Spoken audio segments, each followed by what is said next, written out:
हमारे पास माँ है, पिता है, पैसा है या यूं कहे सब कुछ है, लेकिन कुछ लोगों को देखने के लिए भी कोई नहीं होता और ना ही उनके पास पैसा होता है। राज की हालत भी कुछ ऐसी ही थी। जैसे तैसे उसने इंजीनियरिंग में एडमिशन तो ले लिया, लेकिन सेकंड ईयर के लिए उसके पास पैसे नहीं थे। उसे कॉलेज से निकाला जा रहा था।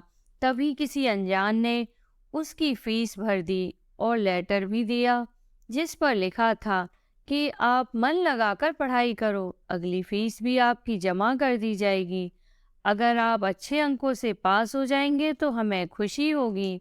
राज ने गार्ड से पूछा, लेकिन उन्होंने कहा कोई बच्चा आया था, अगली बार आएगा तो मैं तुम्हें खबर कर दूंगा। दिन बीतते गए, राज टॉपर बना।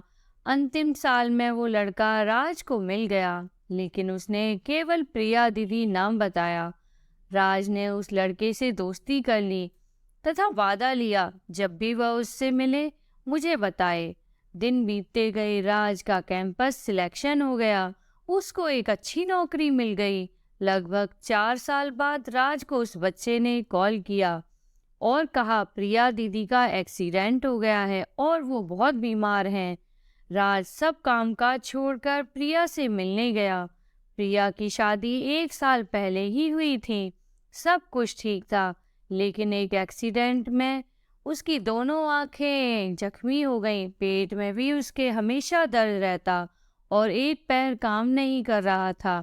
उसके पति ने डॉक्टर को दिखाया तो उन्होंने 12 लाख का खर्चा बताया।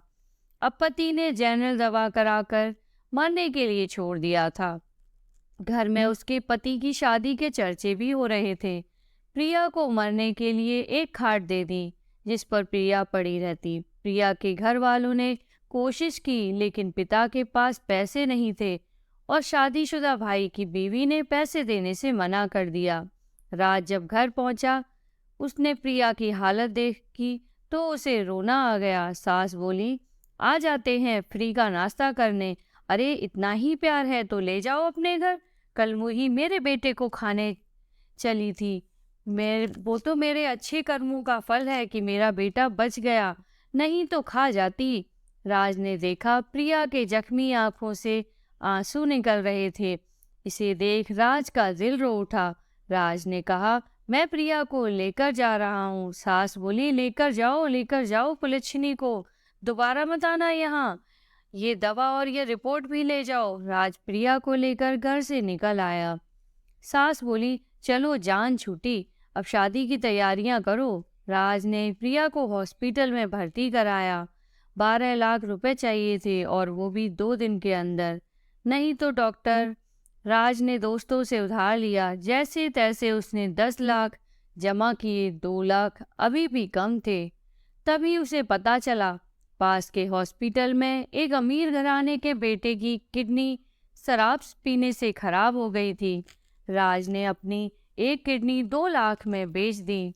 राज ने जैसे ही वहां से निकलना चाहा तो डॉक्टर ने मना किया। कहा, तुम्हें आज कहीं नहीं जाना चाहिए, मेरे ऊपर केस हो जाएगा वरना अगर तुम्हें कुछ हुआ तो।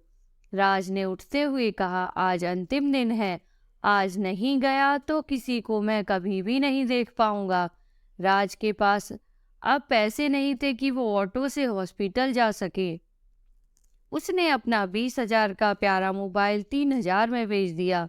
जब वो ऑटो से उतरकर सीढ़ियां चढ़ा तो उसके पेट में दर्द होने लगा, खून भी बाहर आने लगा, लेकिन वो इसकी परवाह किए बगैर उसने पूरे पैसे जमा किए और 2,500 रुपए तथा एड्रेस वहां काम करने वाली नर्स को दिया कि किसी वस्तु की जरूरत हो तो घर आकर कहे। उसका मोबाइल खो गया है और वह बीमार है, आप इनका अच्छे से ध्यान रखना, ये मेरी जिंदगी है, इन्हें कुछ नहीं होना चाहिए। नर्स की आंखों से आंसू टपक पड़े। उन्होंने केवल हाँ में सर हिलाया। राज का दर्द बर्दाश्त से बाहर था। वह घर पहुंचते पहुंचते बेहोश हो गया।